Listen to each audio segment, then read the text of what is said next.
신명기 13장 12절에서 18절의 말씀입니다.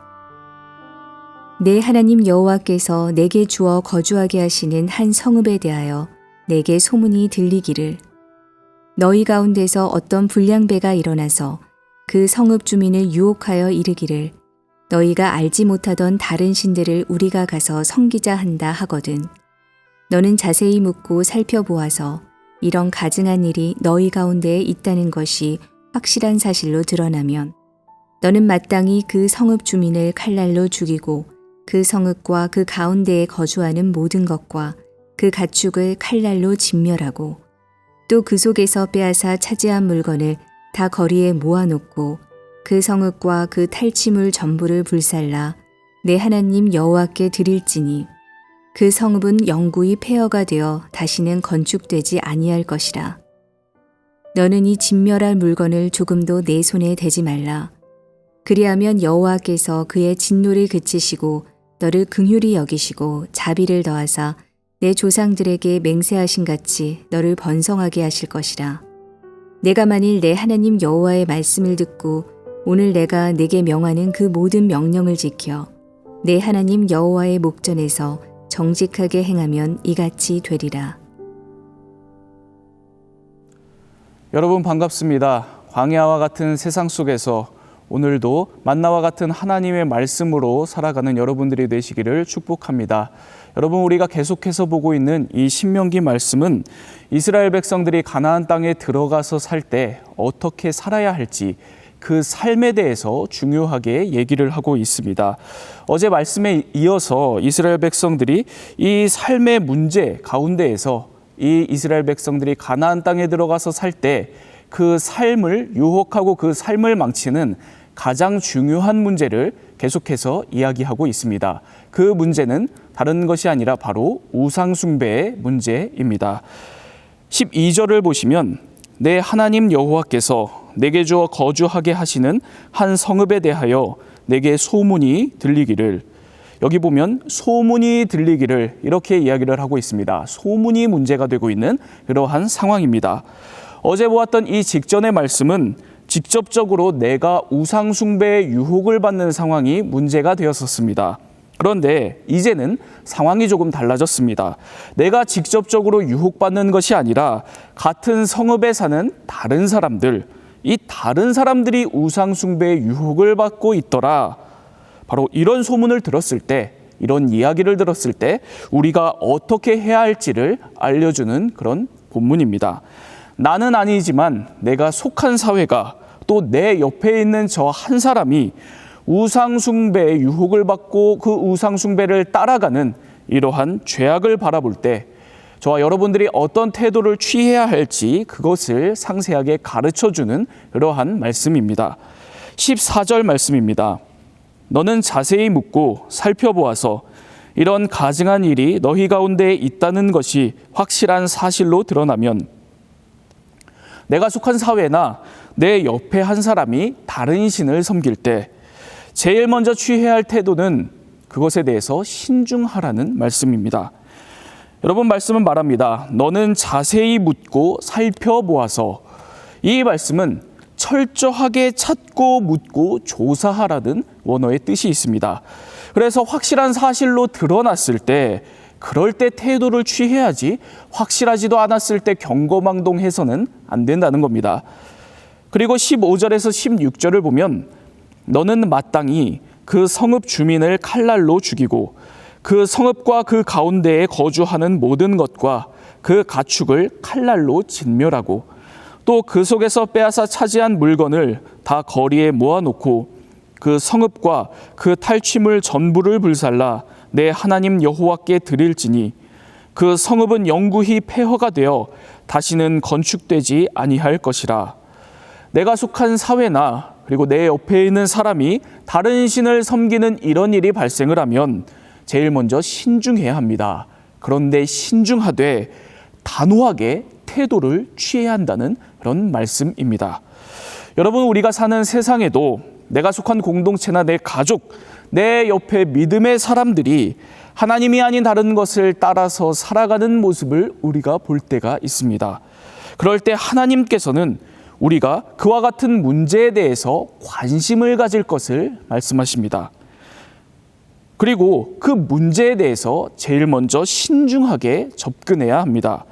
그리고 만약 그것이 잘못된 것이라면 단호하게 그것에 대해서 이야기를 하고 그 문제가 고쳐져서 내가 속한 공동체, 내 가족, 그리고 믿음의 사람이 하나님 앞에 바로 설 수 있도록 해야 한다는 말씀입니다. 하나님께서 내게 주신 사람들을 위해서 우리들이 믿음의 파수꾼이 되라는 그런 말씀입니다. 오늘도 주어진 자리에서 바로 이와 같은 믿음의 파수꾼 역할, 이 믿음의 파수꾼 역할을 잘 감당하는 여러분들이 다 되시기를 바랍니다. 이렇게 우리가 하나님이 아닌 다른 것을 따르는 잘못된 것을 볼 때 관심을 가지고 또 신중하게 단호하게 태도를 취해야 합니다. 그런데 오늘 말씀 이 부분에 대해서 이렇게 이야기를 하고 있거든요. 한 성읍이 우상 숭배를 하고 있다면 그 성읍 주민을 다 죽이고 그리고 가축도 다 죽이고 심지어 물건들까지 싹 다 모아놓고 그 전부를 불사르라.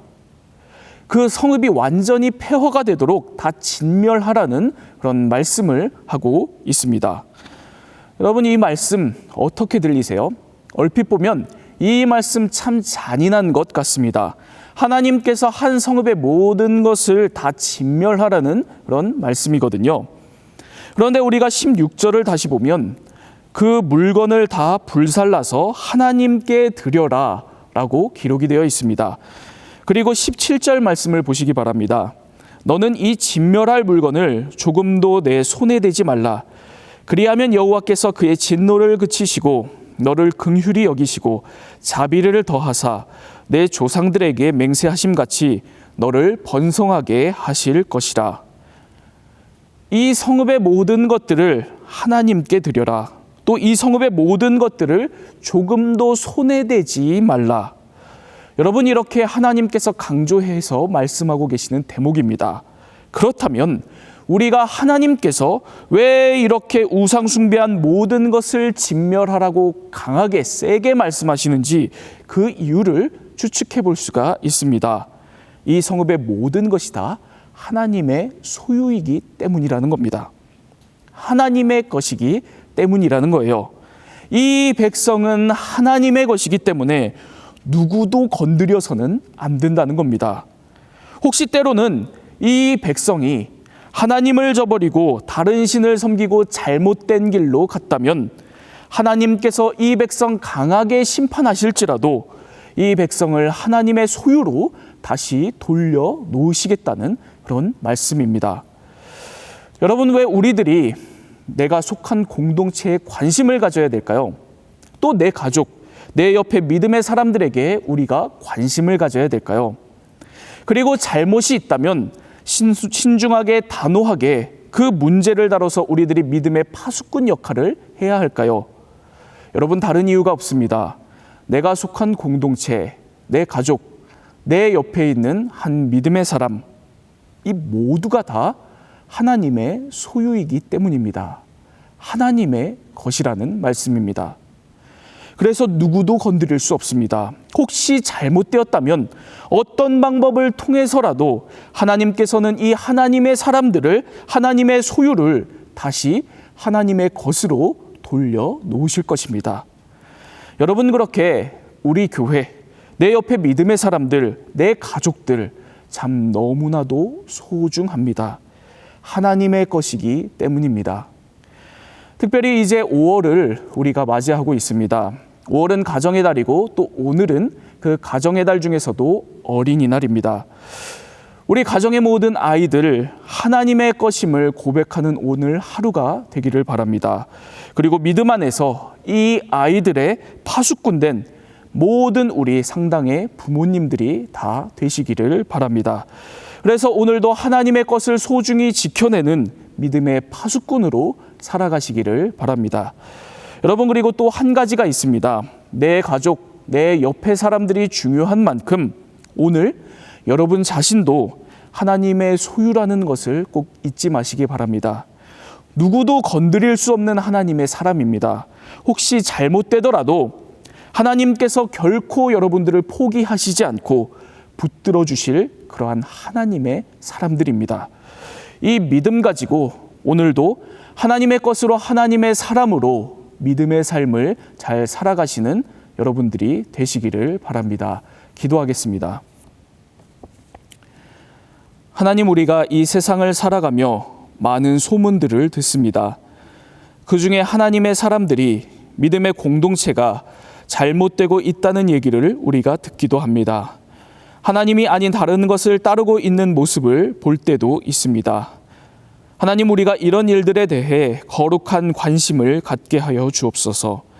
다만 경거망동하는 게 아니라 신중하고 단호하게 태도를 취하도록 우리들에게 용기와 지혜를 더하여 주옵소서. 그리하여서 하나님의 사람들을 위한 믿음의 파수꾼 역할을 잘 감당하는 우리들이 되게 하여 주옵소서. 하나님, 오늘은 어린이날입니다. 우리 상당의 모든 자라나는 아이들을 위해서 기도합니다. 날마다 하나님만을 따라가는 우리 모든 아이들을 되게 하시고 우리 부모들이 더욱 아이들이 하나님의 소유임을 고백하는 오늘 하루가 되게 하여 주옵소서. 그리고 우리 아이들을 더욱더 주님의 사람들로 잘 세워나가는 우리 부모들이 되게 하여 주옵소서. 이렇게 우리 자녀들, 우리 가족들, 우리 교회 모든 성도가 오늘도 하나님의 소유라는 분명한 정체성을 가지고 주어진 삶을 믿음으로 살아가게 하옵소서. 예수 그리스도의 이름으로 기도합니다. 아멘.